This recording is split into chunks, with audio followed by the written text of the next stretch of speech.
Let's talk about counter conditioning, because this is something that people talk about when they say that they need help with their dog. And if you've got a reactive dog, you'll go onto Google, because it's 2025, everyone does it, and they'll put into Google, my dog is reactive to other dogs on walks, and then you'll get loads of different responses, but it'll throw up something like, oh, it's dead simple, you just do some systematic desensitization and counter conditioning. Like, it's just, it's that easy. Let's just talk a little bit in layman's terms about what counter conditioning is. Now, counter conditioning is where you've got a neutral stimulus that becomes a conditioned stimulus. That actually just sounds really scientific. So when your dog is fearful of a stimulus, we want to change that fear into a positive emotion instead of the fear. So counter condition is just changing the dog's emotional response.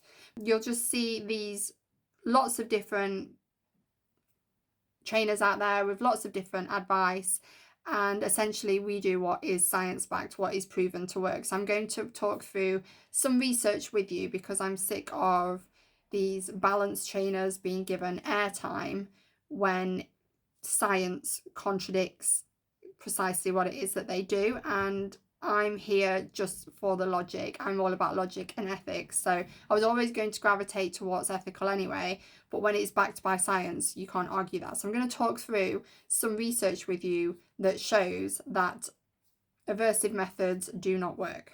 So a reactive dog, for example, when we're talking about counter conditioning here. So a reactive dog, we'll just say it's reactive to all dogs for the purpose of this discussion. It sees a dog and it has a negative emotional state, and we want to change that emotional state from fear to something good, and you do that through counter conditioning. That's what counter conditioning is. It's not something that happens overnight, but you will see these balance trainers that will use balance methods. So it will look like on the videos that you see on YouTube and TikTok and the internet that the dog has had a really good outcome by the end of a session because it's not reacting.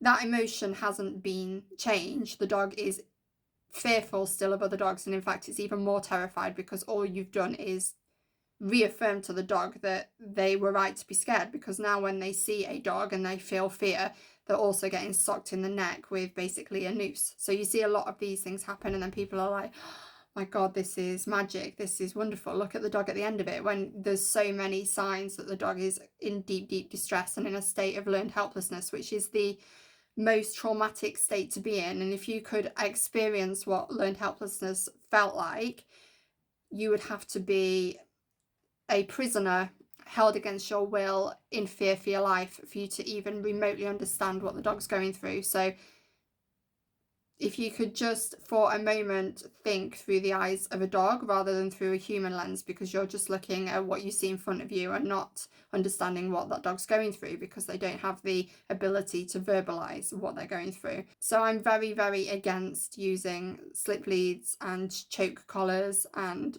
prong collars and electric shock collars or anything that is just going to terrify an already fearful dog.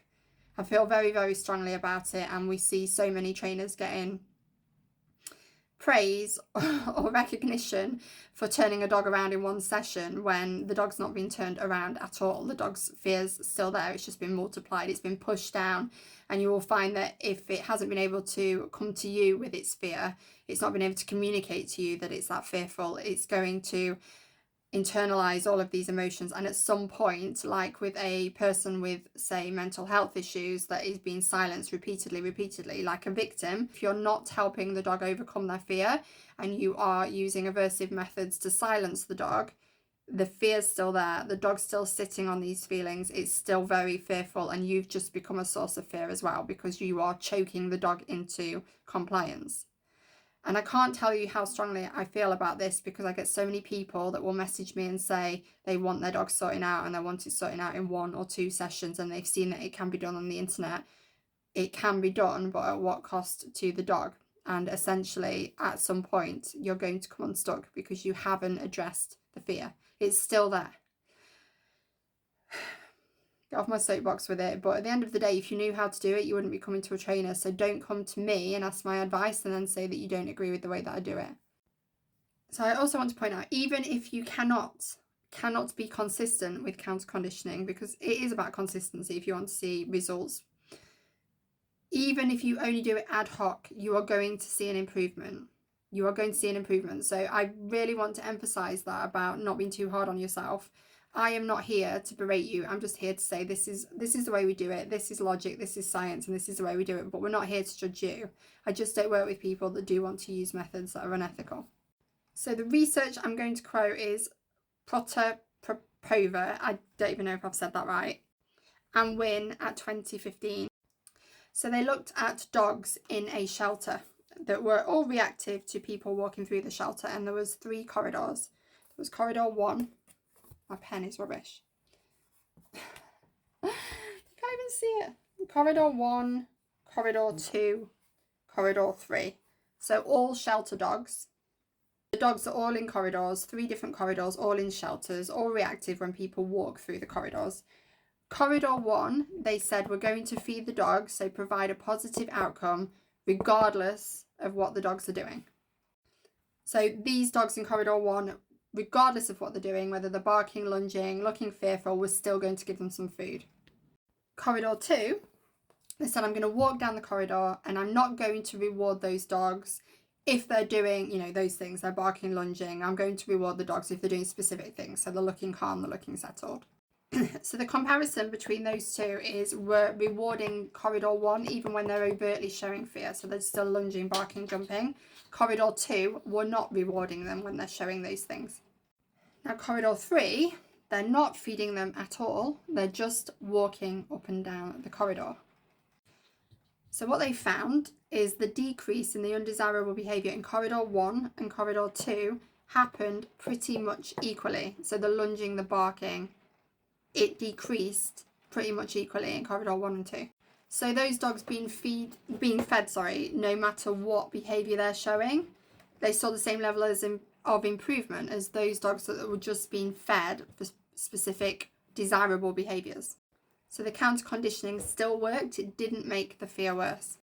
Because that's my point, it is not possible. So corridor 3 is the controlled corridor, and the barking got 15% worse. And corridors 1 and corridors 2 got 88% better. So how do you interpret those results? So corridors 1 and corridors 2, counter conditioning was taking place and probably a level of desensitization. And in corridor 3, where they just walked up and down, a level of sensitization was taking place, not desensitization, sensitization, which is why it got worse. So the repeated exposure of them walking up and down and being sensitized, the brain was activating, saying this is bad, it was getting worse. So I've looked at lots of studies in shelters with dogs that are barking, and it shows throughout all of the studies that giving positive outcomes to dogs that are showing these behaviours sees an improvement in behaviour. So you cannot reinforce fear. People have this notion that you can reinforce fear, especially balance trainers will talk about it. You can't reinforce fear. So fear is not a desirable outcome for a dog. It's not something that they would actually choose. Therefore, we cannot select the fear response. Therefore, rewarding fear, it just doesn't work. So you don't have to worry about this theory that you can be rewarding a fearful response. So at worst, they're not learning anything, and at best, they're learning that positive association. And that's backed by science and common sense.